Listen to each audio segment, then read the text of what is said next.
안녕하세요. 역사가 뚫린다, 성경이 보인다. 역사 드라마로 있는 성경. 자, 오늘은 성경적으로 출애굽 시대 세계사에서는 후기 청동기 시대에 해당하는 고대 근동 세계사. 자, 지난 시간에 이어서 메소포타미아에 이어서 이집트 역사를 살펴보겠습니다. 이집트. 자, 후기 청동기 시대 주전 1550에서 1200년 한 250년간 이어지는 이 시기가 성경적으로는 출애굽 그리고 가나안 정복 시대에 해당한다. 바로 이 시기가 많은 역사 문서들이 또 발굴이 되면서 흥미진진한 시기가 바로 우리가 지금 살펴보는 후기 청동기 시대, 출애굽 시대에 해당하죠. 이 시대는 이제 이집트에서 어떤 역사가 펼쳐지는가? 바로 신왕조가 펼쳐진다. 18왕조, 19왕조로 이어진 신왕조. 자, 우리가 이집트 역사를 이렇게 살펴봤습니다. 갈리아키 이제 고왕조가 있었고, 이 고왕조가 무너지고 제1차 혼란기, 제1차 춘추 전국 시대가 펼쳐진다. 그리고 나서 중왕조가 다시 통일을 하죠. 중왕조가 무너지고 나서 다시 제2차 혼란기가 펼쳐진다. 제2차 혼란기 가운데 특별히 15, 16 왕조가 바로 이집트인들이 아니고 바로 이 가나안 지역 외부에서 넘어온 이 셈족에 의해서 통치를 받는, 이집트 사람 입장에서 보면 이제 외부인, 좀 나쁘게 표현하면 이제 오랑캐의 통치를 받는 그 시기를 바로 이집트 말로 힉소스라고 했죠. 힉소스의 통치를 받는다. 힉소스. 그 힉소스인들의 통치, 힉소스 왕조는 바로 이 아바리스 여기 성경에서는 소안이라고 나온다. 소안. 이 아바리스를 수도로 해서 자기들이 왔던 가나안 지역 하솔 여기에 제2수를 삼고 여기에 제2수를 삼고 굉장히 강력했던 그 왕국을 형성했던 것이 바로 힉소스 왕조다. 그리고 이 힉소스 왕조의 세력권은 여기서 끝나는 것이 아니고 바로 이 상부 이집트인 테베 이 지역도 조공을 바치면서 그런 그 굴종의 뜻을 이제 표할 수밖에 없었던 시기가 바로 힉소스 왕조인데, 이 힉소스 왕조는 이제 눈에 언급한 대로 굉장히 강력한 군사 왕국이었다. 이때 이제 신무기들이 많이 개발이 되는데 첫 번째가 바로 말을 전쟁에 이용하는 전차 기술이 이때 등장을 하게 되고, 자, 그 다음에 이제 또 이 사정거리가 2배 이상 긴 그런 강궁도 이제 만들어지고, 그리고 이 수도 아바리스를 이렇게 축성했던 그 옹벽 기술을 이용한 축성술, 뭐 이런 것들을 이용해가지고 강력한 군사 기술을 통해서 이집트를 압제했던 그 왕조가 바로 힉소스 왕조다. 우리가 지금 살펴보려는 신왕조는 그 힉소스 왕조를 이제 쫓아내고, 독립을 이루고, 그 힉소스인들이 번거진 가나안 지역까지 다 아우르면서 엄청난 대제국을 이루었던 이집트 고대 역사에서 바로 신왕조는 가장 찬란했던 전성기였거든요. 영토적으로도 그렇고. 그럼 어떻게 그런 일이 가능했는가? 바로 이 힉소스라고 하는 이 강력한 도전, 이 강력한 군사 강국이었던 힉소스인들의 도전에 대해서 제대로 된 응전으로 탄생한 것이 바로 신왕조였다는 것이죠. 이집트 역사에서 가장 강력한 군사 왕조였던 신왕조의 탄생은 바로 강력했던 힉소스 왕조에 대항해서 독립운동을 하는 그 과정에서 나오는 것이다. 도전에 대한 제대로 된 응전의 결과였다. 이걸 기억을 하시고요. 자, 근데 신왕조가 등장하기 전에 이 18왕조가 창건이 되는데, 그 17왕조의 그 테베가 바로 이제 힉소스 왕조로부터 독립하는 반 힉소스 운동의 아지트 중심지가 테베였다. 상당히 거리가 멀기 때문에 매년 조공을 바치면서 반 힉소스 운동에 번거지를 하면서 계속 이제 독립운동을 하는 것이죠. 이 테베 17왕조 세켄 엘레 미이라가 발굴이 됐는데, 지금 보시는 대로 두 군데의 전투용 도끼에 의해서 찍힌 이 두개골이 발굴이 됐습니다. 이것은 아마도 이제 틀림없이 힉소스와의 전투 중 장렬히 전사한 것으로 여겨지고, 그 아들 이제 카모세가 역시 계속 해방운동을 지속하지만 그 유지는 그 동생인 아흐모세, 그러니까 세컨 엘레의 차남인 아흐모세 때 마침내 힉소스를 쫓아내고 독립을 쟁취한다. 이 아흐모세는 상황을 냉철하게 분석하고 빈틈없이 추진하는 이 용이 주도한 인물이었다. 그는 마침내 이 사람이 아흐모세의 두상을 보고 계시는데, 이 사람이 바로 18왕조의 창건자인데, 이 사람이 어떻게 하는가? 마침내 이 힉소스의 수도인 아바리스를 정복을 하고, 그리고 도망가는 힉소스인들을 추격을 해가지고 국경도시 사르행까지 추격을 해서 수만 명의 포로를 잡고서 그리고 수도 테베로 돌아오게 된다. 당연히 테베에 있는 이집트인들은 이 아흐모세를 열렬히 환호했겠죠. 그래서 우리가 이집트 역사에서 반드시 기억해야 되는 세 명의 통치자 바로가 있는데 그 첫 번째 인물이 바로 이 신왕조의 18왕조의 창건자인 바로 이 아흐모세. 바로 이집트 사람들은 위대한 해방자라고 하는 별명을 갖고 있는 아흐모세 꼭 기억하시고, 나중에 나오겠지만 뒤에 나온 이 투트모스 3세 그리고 람세스 2세 이 세 명까지 해가지고 우리가 꼭 기억해야 되는 이집트의 통치자다. 이 아흐모세 신왕조의 18왕조의 창건자인 아흐모세 이야기했고요. 뒤를 이어서 이제 아멘호텝 1세, 그다음에 투트모세 1세가 등장하는데, 이 투트모세 1세와 관련해서 기억해야 될 게 지금 보시는 요 왕가의 계곡이라고 하는 고고와 유물입니다. 저것은 이제 한마디로 이 18왕조의 그 바로의 무덤이 있는 이 비밀 무덤들이에요. 비밀 분묘다. 당시 건축가인 이레니에 의해서 만들어진 이 18왕조 바로들의 무덤들이 쫙 일렬로 이렇게 모아져 있는 곳인데, 그것은 사람이 접근하기 힘든 아지트에 비밀 분묘.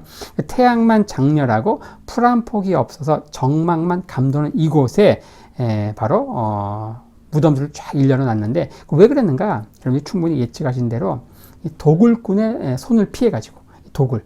이집트에서 이런 말이 있습니다. 이집트에서 도굴의 역사는 파라오의 역사와 같이 한다. 는 말이 있을 정도로 아무리 도굴꾼들 엄중하게 처벌을 하더라도 하나만 제대로 이제 털면은 그 안에 엄청난 보호아들이 다 있었기 때문에 자손만대 떵떵거리며 살잖아요. 그러니까 이 도굴이 끊어지지 않는 거예요. 그래서 18왕조는 사람이 접근하기 힘든 이제 이런 비밀 아지트 이곳에 왕가의 계곡이라고 하는 곳을 만들어서 이곳에 이제 비밀 분묘를 만들었는데, 여기도 마침내 털립니다. 1870년 도굴꾼에 의해서 싹 다 털리게 되죠. 보물 다 털리게 됩니다. 어쨌든 이 투트모세 1세에 의해서 만들어진 18왕조 파라오들의 비밀 분묘인 왕가의 계곡, 요거 사진과 함께 기억하시면 좋겠고요. 근데 그 뒤를 이어서 이제 투트모세 2세 그리고 핫셉수트로 이어지는데, 이 핫셉수트는 투트모세 1세 이 왕가의 계곡을 만들었던 이 핫셉수트의 외동딸이다. 외동딸. 이 핫셉수트는 자식이 없었어요. 그래서 배달은 미성년자 아들, 투트모세 3세인 미성년자 아들의 섭정으로서 무려 22년간 통치한다. 남장을 하면서 수영을 달고 남장을 하면서 22년간 통치를 했고, 이 시기는 바로 이집트 역사의 태평성대로 이렇게 기록이 되고 있고요. 성경적으로 이제 우리가 이 핫셉수트와 관련해서 기억해야 될 것은, 이제 출애굽기에 보면 모세가 갈대 상자에게 떠내려오잖아요. 때마침 이 나일강가에 목욕하러 왔던 이집트 공주, 이 공주가 모세를 양자로 삼고 아들로 삼고 하는 이야기가 나오는데, 그 모세를 양자로 삼았던 그 이집트 공주가 아마도 이 핫셉수트일 것이다. 그렇게 성서학자들은 또 이야기한다. 자, 근데 이 사람이 무려 22년간 섭정을 하게 되는데, 22년이라는 게 말이 안 되죠. 사실은 이 투트모세 3세가 한 살 때 섭정을 했다 하더라도 22세가 돼서 이미 성인이잖아요. 그러니까 결국은 22년 통치하고 갑자기 이제 기록이 없이 쫙 사라지는 거예요. 그래서 뒤를 잇는 투트모세 3세 때 이제 핫셉수트에 대한 기록들은 거의 이제 다 없어지고 투트모세 3세가 이제 등장을 한다. 이 사람이 바로 이집트 역사에서 가장 위대한 왕, 우리로 얘기하면은 광개토 대왕쯤에 해당하는 그 왕이 바로 이 투트모세 3세다. 이 사람이 무려 17차례 외부 원정을 감행해가지고 영토를 최대로 넓히는데, 이 사람의 별명이 뭔가? 고대 이집트 세계의 나폴레옹이다. 이런 별명을 갖고 있는 두 번째 우리가 기억해야 되는 이집트 고대 역사의 바로다. 첫 번째, 위대한 해방자라는 별명을 갖고 있는 18왕조의 창건자 누구였죠? 아흐모세 이야기했고, 두 번째가 바로 18왕조에서 가장 넓은 영토를 차지했던 이 고대 이집트의 나폴레옹이라는 별명을 갖고 있는 투트모세 3세 지금 보고 계시는데, 이 당시 영토가 어땠는가? 자, 바로 유프라테스강, 북쪽으로는 유프라테스강, 남쪽으로는 저 누비아, 지금의 수단이죠. 그 지역까지 아우르면서 엄청난 대제국을 이루고 17차례 대외 원정을 감행했고, 그 중에 무려 12번을 이 가나안 땅, 여기에 집중하면서 이전에 이 가나안 땅에서 왔던 이 힉소스인들에게 당했던 수치를 철저하게 안갚음을 했던 그 왕이 바로 이 투트모세 3세다. 투트모세 3세. 자, 투트모세 3세. 너무너무 위대한 왕이었는데, 그 뒤를 잇는 왕들은 이제, 후계자들은 굉장히 비리비리합니다. 뭐 항상 그렇죠. 아멘호텝 2세, 그리고 투트모세 4세, 아멘호텝 3세로 이어진 왕들은 굉장히 비리비리했는데, 자, 그리고 나서 이제 꼭 기억해야 되는 게 이 18왕조에서 이 마지막 부분에 말기의 그 시대를 뭐라고 하는가? 자, 이거 꼭 기억하셔야 됩니다. 아마르나 시대. 요거까지 알면 굉장히 여러분들 굉장히 있어 보입니다. 요거 아마르나 시대. 구약 학자들이 이제 아마르나 시대. 이 아마르나 시대는 무엇인가? 18왕조의 수도가 어디였는가? 테베였거든요. 테베. 이 테베에서 한 북쪽으로 한 500km에 있는 이 아비도스 이 지역으로 수도를 이전해요. 이 아비도스로 수도를 했던 이 시기를 아마르나 시대라고 하는데, 그 왜 아마르나인가? 이 아비도스가 고고학적으로 뭐라고 불리는가? 이 지역이 텔 엘 아마르나라고 불립니다. 텔 엘 아마르나. 그리고 아비도스 역사적으로는 이 지역, 이 수도를 일로 옮기는데 여기서 많은 문서들이 발견돼요. 그걸 뭐라고 하는가? 아마르나 문서라고 합니다. 아마르나 문서. 우리는 성경학도니까 이 아마르나 문서가 성경과 무슨 관련이 있는가? 자, 이 아마르나 문서에 보면은 이 가나안 지역에 이 하피루라고 하는, 이 가나안 지역에서 이 하피루라고 하는 도적대들이 막 그냥 들끓고 하는 것들을 이 지역의 왕들이 이 아마르나 시대 바로, 이집트 바로한테 고자질하는 이야기가 나오는 거예요. 이 아마르나 문서에 등장하는 이 가나안 지역의 하피루라는 도적대, 이 하피루가 성경에 나오는 히브리 민족을 가리키는 게 아닌가, 이렇게 하면서 이제 이 하피루와 이 가나안 지역의 도적대인 하피루와 이 히브리 간의 어원적인 유사성, 이런 것들까지 연구하는 이게 바로 이 아마르나 문서에서 성경 관련해서 가장 이제 뜨거운 이슈가 되는 주제다. 이렇게 하면서 이 아마르나 문서, 그리고 이 18왕조의 이제 마지막 부분 아비도스로 수도를 이전을 하고 거기서 발굴된 수많은 아마르나 문서, 하피루, 히브리 민족, 이런 것들 관련해서 여러분들이 한 3분에서 5분 정도 썰을 풀 수 있다고 하면 여러분 이미 이제 평신도가 아니고 거의 구약학자 수준으로 한 단계 왕창 점핑된, 업그레이드 된 것을 이제 보여줄 수 있는 거죠. 굉장히 있어 보이는 이제 지식이다. 자, 그 다음에 이제 또 중요한 게 뭔가, 수도를 이전한 것을 끝난 것이 아니고, 왜 수도를 이전했는가? 자, 이 테베, 이 투토메스 3세가 대외 원정을 통해서 엄청나게 많은 전리품을 가지고 다 어디다 바쳤는가? 이 신전에 바친 거예요, 신전. 그러니까 신전이 엄청나게 부유해지는 것이죠. 신전은 면세 혜택을 받고 계속 부가 쌓이는 거예요. 이렇게 되니까 신전의 그 성직자들, 아몬레 사제들의 권위가 파라오의 권위, 그걸 능가하게 되는 거예요. 그러니까 이 투토메스 3세 같은 경우는 그래도 워낙 위대한 왕이니까 그때는 괜찮은데, 그 뒤를 잇는 비리비리한 왕 때에는 거의 이 파라오의 상투 위에서 막 노는 거죠. 이렇게 되면서 어떻게 하는가 고민하는 거죠. 이 아몬레 이 신전 사제들, 이 종교 권력을 일거에 무력화시킬 수 있는 방법이 뭔가, 그거에 대한 방법을 한 게 뭔가, 수도를 이전해버리는 거예요. 수도를 그냥 새롭게 옮겨버리고, 그럼 이 지역에서 이제 떵떵거리며 살던 기득권자들이 이 아몬의 사제들의 권위가 이제 완전히 일순간에 무력화되고, 더 나아가서 이집트의 그 신을 바꿔버려요. 이집트의 그 공식적인 신을, 기존은 아몬신이었거든요. 아몬신. 이 아몬신에서 아텐신으로 바꿉니다. 아몬신에서 아텐신. 아텐신이 바로 요거거든요. 아텐신. 그러니까 아몬신은 이 태양을 섬기는 것이고, 태양 자체를 섬기는 것이고, 아텐신은 태양이 뿜어내는 그 빛을 섬기는 거예요. 사실 거기서 거기죠. 맞아요. 뭐 조삼모사인데, 결국은 이제 종교혁명을 통해서, 어떤 그 신전 사제들의 권위를 무력화시키고 파라오의 권위를 이렇게 강화시키는, 우리 얘기하는 국사시간에 많이 들어왔던 왕권 강화의 일환으로 종교를 이용한 것이 이제 이 아마르나 시대의 특징이라고 하는 것이죠. 바로 수도를 이전했다. 그리고 새로운 신으로 아몬신에서 아텐신으로 선포했다. 이게 이제 요 아마르나 시대의 특징이고, 그리고 요 아마르나 그 지역에서 발견된 문서, 거기에 나오는 가나안 지역의 도적대인 하피루, 이 하피루가 성경에 나오는 히브리와 연관성이 있을 것이다 해가지고 성서학계에서 뜨거운 주제다, 이렇게 기억하시면 좋겠고요.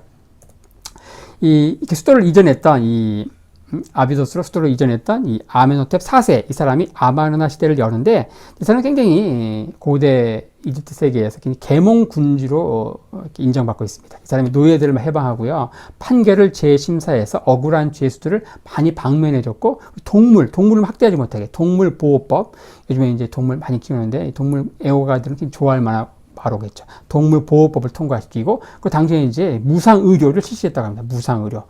하지만 안타깝게도 이 아멘호텝 4세가 아몬레 사제들의 반격에 의해서 비참하게 죽는다. 암살당한다. 암살.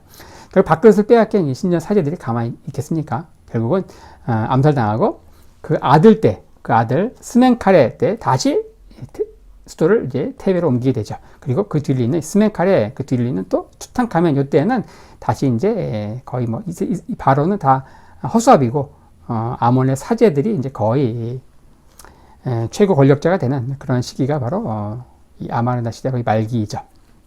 지금 보시는 이 사진은 굉장히 유명한데 아마 이 사진 보신 분들 굉장히 많을 겁니다. 투탕카몬의 황금 가면이라고 하는데, 자, 이 사람은 이제 아버지 아멘호텝 4세가 비운에 암살당하고 형 스멘카레마저 젊은 나이에 요절하고 얼떨결에 바로가 되거든요. 꼭두각시 바로였다. 이 사람의 무덤이 유일하게 도굴꾼의 손을 타지 않고 원형 그대로 발굴되었는데, 이 사람의 미이라 얼굴을 덮고 있는 100% 황금으로 된 이 가면, 그래서 이걸 뭐라고 하는가? 투탕카몬의 황금 가면이라고 하는데, 이것이 이제 이 발굴이 되면서 당시 이제 고대 이집트의 문화가 얼마나 찬란했는가 했을까, 이것들을 이제 유추하게 되는 그런 유물입니다.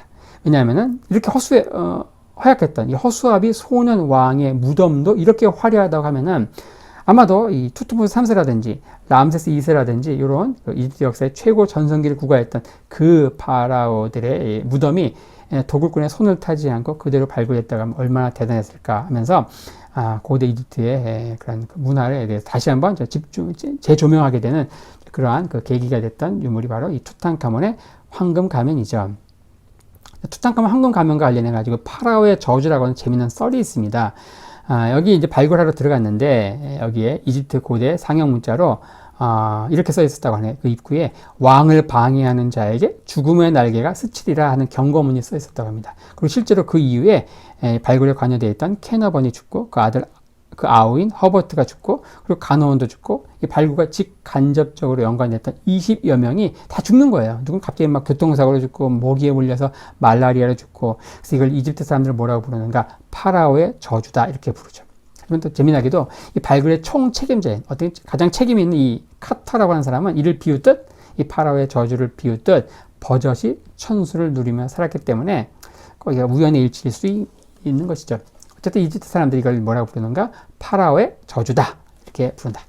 자, 이 투탕카몬, 그 뒤를 이어서 아이, 그리고 마지막에 호렘합을 거쳐서 18왕조의 마지막 왕 호렘합으로 이제 18왕조가 끝이 나고 이제 그 뒤를 이어서 19왕조가 이어지게 되죠.